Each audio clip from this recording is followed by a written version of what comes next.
also benefit from it too. We have more opportunities to provide therapy to children at different functioning levels who would have Satu, different dua, therapy tiga, targets that empat, taught lima, with enam, um, tujuh, delapan. methods. Tadi disuruh And 8 in tambah addition, berapa? working on more cases means that they will have more opportunities of being 8 tambah supervised. 7 So berarti their kurangin dong, therapy Bang. skills may Ini be berapa developed 8? at a faster rate. Tambah And there is Tambah a 70. practical 7. aspect to it 80 as tambah well. 70. When a therapist needs to take a lead, Oke. short or long, Supaya urgent dia or jadi ratusan non-urgent, tambah berapa? there is usually less 20. impact on the therapy Pindahin. schedule when sessions Kalau dia are ratusan, shared by ganti sama by ini. one more therapist. And Jadi satu sometimes lembar the ratu. therapist in the team may be able Nih, to do simpan. cover as well. Makanya But itu there are times that having like a sole datanglah ini therapist is a ada better option. For satu ke example, depan. we tend to have one Karena therapist ratusannya provide jadi shadowing in school for the puluhannya sake sisa of berapa? consistent implementation, Jadi ada treatment satu plan, ratusan easier sama collaboration with many parties in school. 5 And, apa? there are also 5 situations puluhan. that Makanya having 5 one di sini, therapist is the only ratusannya option, maju ke mostly due to depan. limited Makanya availability of the 4. staff. Jadi bukan karena nggak ada tempat, However, Bang, it is tapi karena not sudah menjadi necessarily bad as kelompok long as satu generalization ratu. of skills and Ini kita lagi belajar behaviors are there and pengelompok. various teaching methods Jadi and setiap styles kali are satuan programmed menjadi and kelompok limited 10, time. dia jadi namanya Right, I got a question here. It says 10, and I'm going to take berarti this one. 1 It says my puluh. 7-year-old Bukan son beda stays 10 awake sama for 1 hours puluh ya. after I go to bed. Paham ya? His bedtime is 7 or 7:30. Oke. But by 10 o'clock he's still awake. What do I do? Well, this is a complicated problem. I'm probably unable to, tell you everything. I have very limited information about what you do, how you put your son to sleep, where he sleeps, who he sleeps with, etc. I would certainly, we have a lot of resources about sleep, a lot of presentations on our AP Sparks and mini program with our WeChat. There's lots of free stuff there you can read, which is probably more helpful than listening to me ramble on right now. But I'd look at a few things. Firstly, 9. is your bedtime routine. I would look at establishing a very easy routine that transits from high activity things like running around, playing with your trains or whatever, to easing into the world of sleep. That might be taking a bath. It might be lying in the bed and reading a book with mum and dad, or playing with the flashlight, listening to some soft music, a scheduled routine that happens every day. I would look at how you put the child to sleep. Do you pat him? Do you touch him? Are you in the bed? Anything that really facilitates him to sleep. It's probably a bad idea because children need to learn how to sleep by themselves. So I'd be looking into that and how I fade that. And I'd put him to bed much later than he is already. If he's not sleeping, you're creating a very bad habit of associating when you go to sleep, play toys, do other things. They say the first thing to do if you're an insomniac and you're in bed and can't sleep is get out of the bed, go read a book. So I typically will put the children to sleep much later than I would like to in the beginning, which means they're super dog tired, so that when I do my bedroom routine, they're much more likely to fall asleep. And that establishes the habit of when we go to bed, we do our sleep routine and we go to sleep. After some time, I'll move the sleeping time back from the later time to an earlier time to help them to get more sleep. All right, but go check out the resources because I think there's a lot more information you need to learn about sleep. It can be a complicated problem. Kira-kira kalau ini I dikurang sleepwalk ini, sometimes. I need kan to harus know what I'm dikurang 5. supposed to do to stop doing that. Harus ambil It's 5. very Berarti dangerous. kan tadi kan ini harus ambil All right, 5 ya. Ken. Kan 5 nggak bisa ya, simpan. Ini harus diambil My son 5. runs to his toy room whenever he's back home every 2. day. When I ask him to do his homework, he refuses to follow the instructions. Even if he does, he wouldn't take this homework seriously. Sometimes he would run to play in the middle of doing homework. Mum has been getting on to him for this issue many times, but he just ignores her and continues to play. How do I deal with this problem? Okay, headache for parents, right? Okay, so before I answer this question, I would like the parent, or it is from a parent, right? So I would like the mom or the dad to just refer back to a slide that I have shown earlier. Is the slide about the steps of doing analysis on problematic behavior, okay? So if you refer back to that chart, the first thing that we need to do is actually to identify the problematic behavior, right? Which is, in this case, which is the child ignoring his mom and not doing his homework. And this behavior actually happens when the mom tells him he needs to do his homework after he finishes school, right? Okay. So after we have identified like the behavior, right, and the antecedent, then we need to look at the function, right? Because I really want our audience to really like use the strategy that we have talked about, right? So the next step is actually to look at the functions. What can be the possible functions of this little boy's behavior, right? I think it is very likely that he wants to avoid from the homework, or at least he can delay doing the homework. And he can also gain access to toys when he ignores his mom.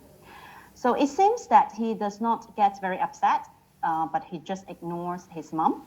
So respondent elements may not play a big role. So to deal with this kind of problem, we need to first take away the payoff that the child is able to access by engaging in the problematic behavior, right? Which is like to ignore mom. So I would recommend the mom to first take away the toy when he ignores her instructions, as I do not want the child to continue to get reinforced when he ignores me, right? However, that may not help the situation much, as the child will still want to avoid homework.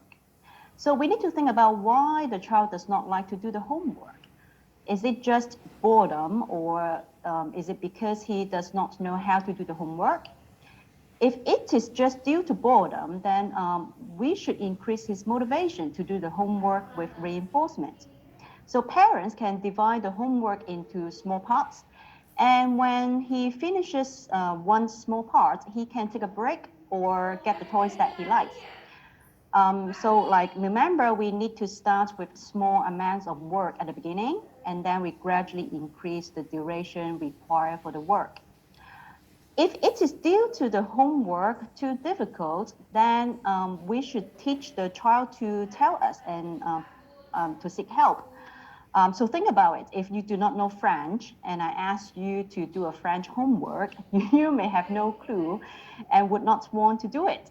So teaching the child to seek help and also further equip his knowledge and skills during other time would definitely help. So I hope like that may give you some ideas on how to deal with this problem. All right, thank you, Ken. A more general question around the same sort of similar area is how to, for Raymond, I think you can answer this one, how to increase the compliance ability of children with ASD. I think that's pretty broad. Well, it really depends on who we're talking about, but in general, I think first of all, we do need to identify reward, because rewards motivates learning, and it's the backbone of teaching. Different students may have different rewards, but this is the foundation, the fundamentals of how you want to get someone to listen to your instructions. I think when we talk about compliance ability, I think we're not just talking about when we issue instructions, the student would just respond 1 out of 10 times. We really want the students or our children to respond every time, or 80-90% of times. And sometimes parents or teachers may start off by giving something really difficult, or giving instructions that require a lot of effort. And sometimes the students may find it really difficult, and even though we have reward, we might not be able to see those behavioral performance happening. So I think the key, apart from identifying reward, is to identify what the child or the student always do versus what he sometimes do, and then what he rarely do. And then we find a good time, a time that everyone is calm and relaxed, and you don't have an urge, or there's no rush. And then we can provide instructions that the child always want to respond. And then because those instructions are something that the child always want to respond, then you can provide rewards so that the students will feel that, oh, that's so cool. I did something very easily and I get something really cool. And if the student is able to follow those simple instructions with good reward, then we can gradually move on to ask the child to do something he's less likely to do. Of course, sometimes we may also want to think about, we may want to provide some assistance if it's needed. And of course, we want to promote independence. We have to reduce those assistance when necessary. But making sure the task is not simple at the beginning and provide a lot of motivation or reward will be the key to increase the compliance ability of maybe any children. Last question. This one's for Catherine. It says, how do I tell if the therapist I choose is like qualified or good? Oh, okay. So, from our experience in training in-house therapists and teachers hired by families, qualifications or credentials or years of experience in being a therapist are not always accurate indicators of a good therapist. And first and foremost, they have to be extraordinarily passionate about their job. Being therapist is not a day in and day out job. They have to care about the progress of the students and continue to be innovative and make changes every day. And they also have to care about their own progress as a therapist and continuously seek supervision, training, and knowledge about autism and ABA. And we think that it's a must for a therapist to be child friendly. A therapist has to be fun and engaging to make a 3-hour session tolerable for a young child. And we are not only talking about being fun when the child is having a reinforcement break or when they are playing a social game. And we think that a good therapist makes teaching fun by infusing elements that the child likes in the teaching process, so the child is more motivated to learn, and learning is not only operated on external reinforcement. Another quality we look for in a therapist is being sensitive to child's needs. Not all of our children can be or want to be assertive about their needs and their feelings, while some of them are less aware of their physical needs and safety.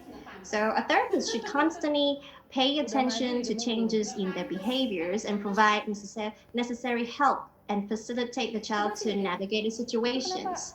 And in terms of conducting therapy, we expect a good therapist to make moment-to-moment analysis and changes to their therapy according to the clinical judgment instead of strictly following protocols or guidelines to teach. And in a good therapy session, you can see that the therapist varies his or her instructions, systematically makes changes in the settings, flexibly switching between teaching methods, adjusting reinforcement schedules, and constantly shaping desirable social and learning how to learn behaviors. And to be able to do all these, they have to be very smart. And this is why we spend so much time in training our therapists. And it's because we want to make sure that they develop analytical skills through a lot of hands-on experience with learners at different functioning levels with different needs, instead of just executing procedures without clinical judgment. Yeah, just to add to that, I mean, I think that I think there's a lot of variety out there in terms of, people doing therapy. I think some people cling to the structure of the BCBA board certification. If you have an RBT, registered behavior technician, or BACBA or BCBA, there's tremendous variation in people that hold those, qualifications. I think more important to me is maybe finding out who they worked with, who's training them, what kind of training they've received is also sometimes an indicator. And there's a really wide range of sort of training as an initial part for this kind of work, and looking at who's been supervising and overseeing their training. But that was very helpful, Catherine. So I think that's our last question. We're running out of time. So we'd all like to say thank you so much for joining us today. We very much enjoyed having you listen to us and really appreciate your attendance and